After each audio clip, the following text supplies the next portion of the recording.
कोयटा शेख ज़ायद अस्पताल के isolation ward में ज़ेर इलाज शख्स इंतकाल कर गया। एग्जीक्यूटिव डायरेक्टर शेख ज़ायद अस्पताल डॉक्टर अब्दुल गफ्फार के मुताबिक मुतवफ़ी गुज़श्ता रोज़ ताफ्तान से कोयटा पहुंचा था, जहां इसे कोरोना के शुबे में आइसोलेशन वार्ड में रखा गया था। डॉक्टर अब्दुल गफ्फार का कहना है कि इंतकाल करने वाले शख्स में कोरोना वायरस की तस्दीक नहीं हुई थी, जबकि मुतवफ़ी की बेटी ने इल्ज़ाम आयद किया है कि मेरे वालिद की हालत ख़राब थी, लेकिन अस्पताल में कोई डॉक्टर और अमला मौजूद नहीं था, जबकि अस्पताल में इंतज़ामात इंतहाई नाक़िस थे। पीने का पानी भी मैसर नहीं था। कबल अज़ीं ताफ्तान से सखर की लेबर कॉलोनी में कायम करनतीना सेंटर में लाए गए 293 ज़ायरीन से मज़ीद 37 के कोरोना वायरस टेस्ट मस्बत आ गए और इस तरह करनतीना सेंटर में वायरस के मुतासरा मरीज़ों की तादाद 50 हो गई है। 37 ज़ायरीन के टेस्ट मस्बत आने की तस्दीक सिंध हुकूमत के तर्जुमान मुर्तज़ा वहाब ने अपने एक ट्वीट में की।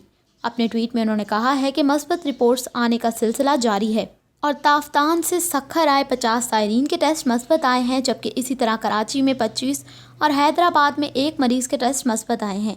इसी तरह सिंध में मुतासरीन की तादाद 76 हो गई है, जिनमें से 2 का इलाज किया गया और बाकी 74 को आइसोलेशन वार्ड में रखा गया है।